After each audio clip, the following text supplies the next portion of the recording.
नमस्कार दोस्तों, मैं उत्सव कुमार आप सभी का आपके अपने यूट्यूब चैनल उत्सव मैथ्स में स्वागत करता हूं। SSC MTS 12 October first shift का एग्ज़ाम समाप्त हो चुका है। उसमें मैथ के कौन कौन से क्वेश्चन पूछे गए उन सारे क्वेश्चन को मैं यहां एक्सपेक्टेड क्वेश्चन कहकर लेकर आ रहा हूं। इसलिए ये वीडियो आप सभी स्टूडेंट के लिए बेहद ही इंपॉर्टेंट होने वाला है। ये वीडियो उन सभी स्टूडेंट के लिए खास करके जिनका एमटीएस एग्ज़ाम अभी तक बचा हुआ उनके लिए ये वीडियो बेहद ही इंपॉर्टेंट है, क्योंकि आपके एग्ज़ाम में इसी टाइप के मैथ के क्वेश्चन आपके एग्ज़ाम में देखने को ज़रूर मिलेंगे। अगर अभी तक आप लोगों ने हमारे चैनल को सब्सक्राइब नहीं किया तो आप हमारे चैनल को सब्सक्राइब कर सकते हैं, साथ ही साथ इस वीडियो को अपने दोस्तों के साथ शेयर भी कर सकते हैं। सबसे पहला क्वेश्चन आपकी स्क्रीन के ऊपर नज़र आ रहा है। अगर आप हमारे टेलीग्राम ग्रुप में जुड़ना चाहते हैं तो उसका लिंक इस वीडियो के डिस्क्रिप्शन में दे रखा है, जहाँ पर मैं आपको ये PDF उस टेलीग्राम चैनल पर अपलोड कर दूँगा। सबसे पहला क्वेश्चन आपकी स्क्रीन के ऊपर नज़र आ रहा है कि 17 सेंटीमीटर त्रिज्या वाले एक वृत्त में कोई जीवा केंद्र से 15 सेंटीमीटर की दूरी पर स्थित है, तो उस जीवा की लंबाई ज्ञात करिए। देखिए, एक वृत्त है, ठीक है। उस वृत्त में 17 सेंटीमीटर त्रिज्या है और एक वृत्त में जीवा केंद्र से 15 सेंटीमीटर की दूरी है। ये केंद्र है, इस वृत्त का केंद्र है।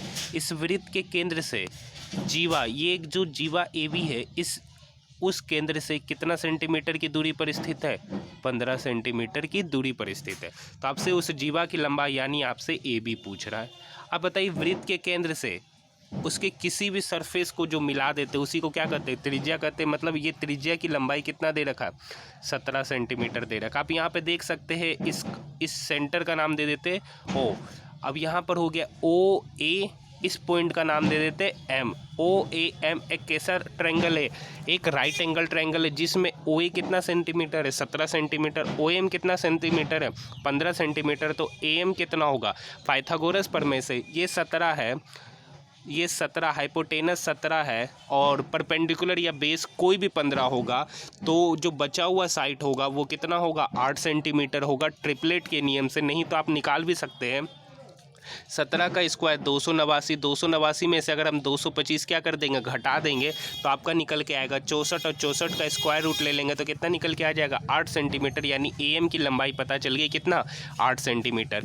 तो आपसे पूछ रहा है जीवा की लंबाई। जीवा क्या है? AB। तो AM जितना होगा उतना ही क्या होगा? MB भी होगा। यानी MB की भी लंबाई कितनी होगी? 8 सेंटीमीटर। AB की लंबाई निकालने के लिए AM प्लस MB, तो 8 + 8 सेंटीमीटर कितना हो जाएगा? 16 सेंटीमीटर हो जाएगा। यही आपका क्या है? उत्तर है। आइए नेक्स्ट क्वेश्चन देखते हैं।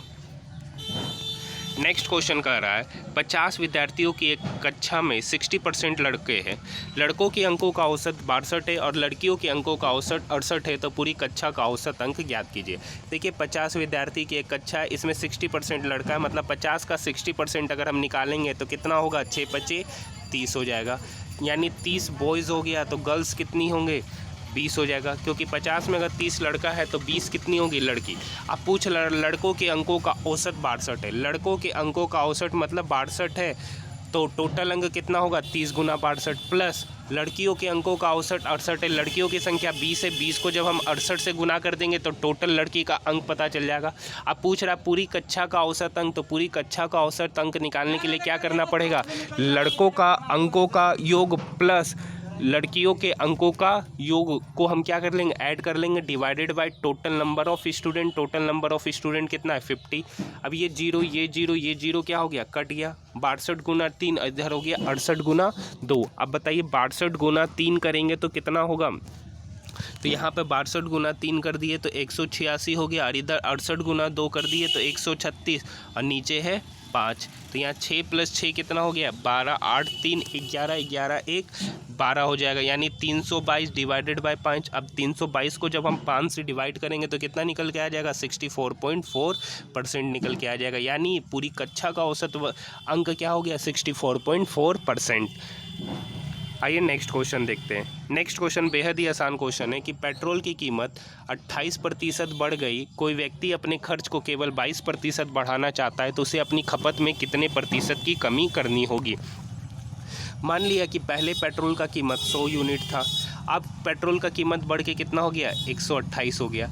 लेकिन क्या कह रहा है कि कोई व्यक्ति पेट्रोल का कीमत 28% तो बढ़ जाता है, लेकिन अब बढ़ने के कारण कोई व्यक्ति अपने खर्च को केवल कितना बढ़ाना चाहता, 22% बढ़ाना चाहता, यानी 100 पे 22% बढ़ाएंगे तो कितना होगा 122।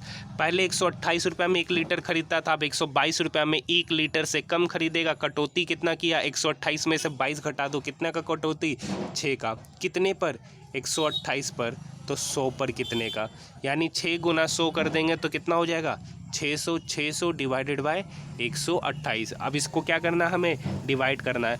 तो 128 को अगर हम 4 बार में पढ़ेंगे तो 512 होगा, इधर हो जाएगा 88, 88 मतलब 880, फिर 128, इसको लगेगा 4.7%। लगभग जो इसका 600 डिवाइडेड बाय 128 का जो प्रतिशत वैल्यू निकल के आएगा वो 4.7% होगा। यानी उस व्यक्ति को अपने खपत में कितने प्रतिशत की कमी करनी होगी, 4.7% की कमी करनी होगी। आइए नेक्स्ट क्वेश्चन देखते हैं। नेक्स्ट क्वेश्चन कर रहा है x के किस मान के लिए 7 अंकीय संख्या जो यहाँ दे रखा है वो 72 से विभाज्य होगा। अब देखिए विभाज्य डिविजिबिलिटी का नियम क्या कहता है, कोई भी नंबर यहाँ 72 का हम 2 कंजुगेटिव फैक्टर के रूप में ब्रेक करेंगे तो 2 कंजुगेटिव फैक्टर होगा 8 और 9। अगर ये संख्या 8 और 9 से डिवाइड है तो 72 से भी क्या होगा, डिवाइड होगा। तो आइए 9 से डिविजिबिलिटी का नियम चेक करते हैं। 9 से डिविजिबिलिटी का नियम कहता है कि टोटल अंकों का सम अगर 9 से डिवाइड है तो वो संख्या भी 9 से क्या होगा, डिवाइड होगा।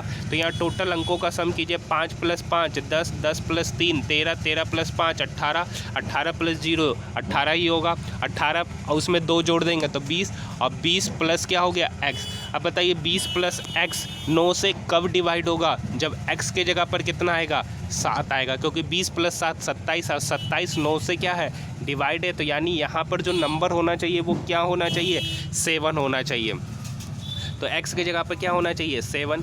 अब देखिए अब एक तो 9 से डिवाइड हो गया, अब 8 से डिविजिबिलिटी का नियम चेक करेंगे। 8 से डिविजिबिलिटी का नियम क्या कहता है कि जिसका यूनिट प्लेस 10 प्लेस और 100 प्लेस, मतलब लास्ट का जो 3 डिजिट का नंबर अगर 8 से डिवाइड है तो वो पूरा का पूरा नंबर भी 8 से क्या होगा, डिवाइड होगा। तो लास्ट का 3 डिजिट नंबर क्या है, 072।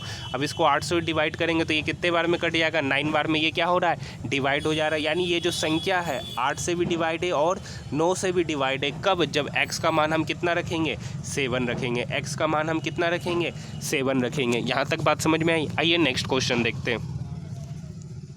नेक्स्ट क्वेश्चन कह रहा है ए बी और सी की दक्षता का अनुपात, ए बी और सी की दक्षता का अनुपात 2:5:3 दे रखा है। एक साथ मिलकर काम करते हुए तीनों किसी काम को 12 दिन में पूरा करते तो ए अकेला उस कार्य को कितने दिन में, ए अकेला उस काम का 30% भाग को कितने दिन में पूरा करेगा। अब हमको एक बात बताइए, वर्क किसके बराबर होता है, वर्क बराबर होता है टाइम गुना एफिशिएंसी।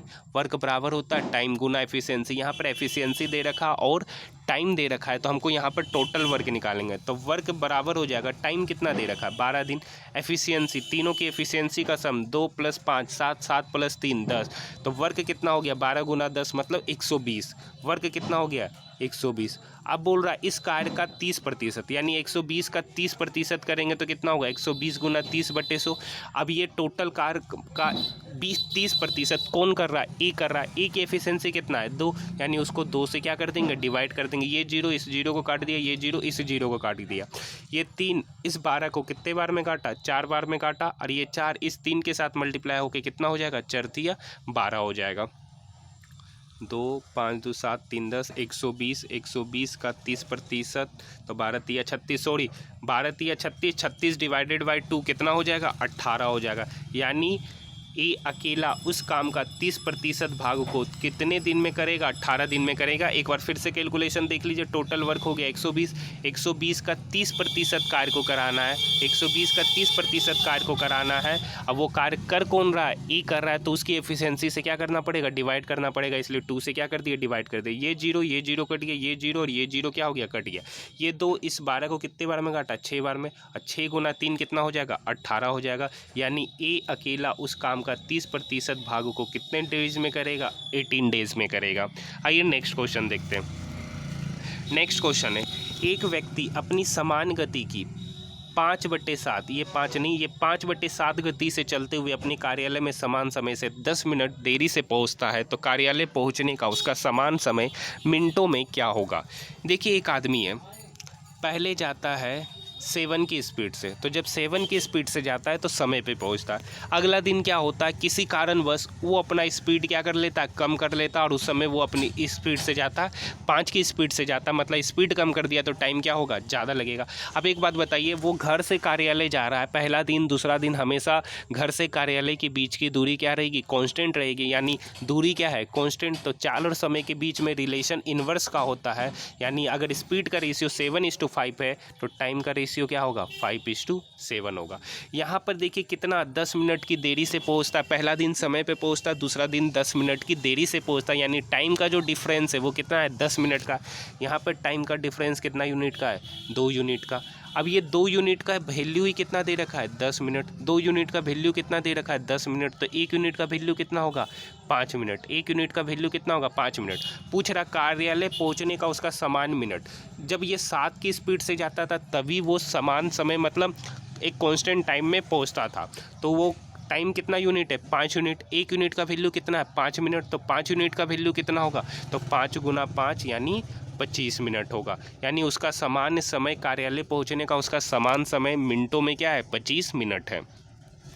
आइए नेक्स्ट क्वेश्चन देखते हैं।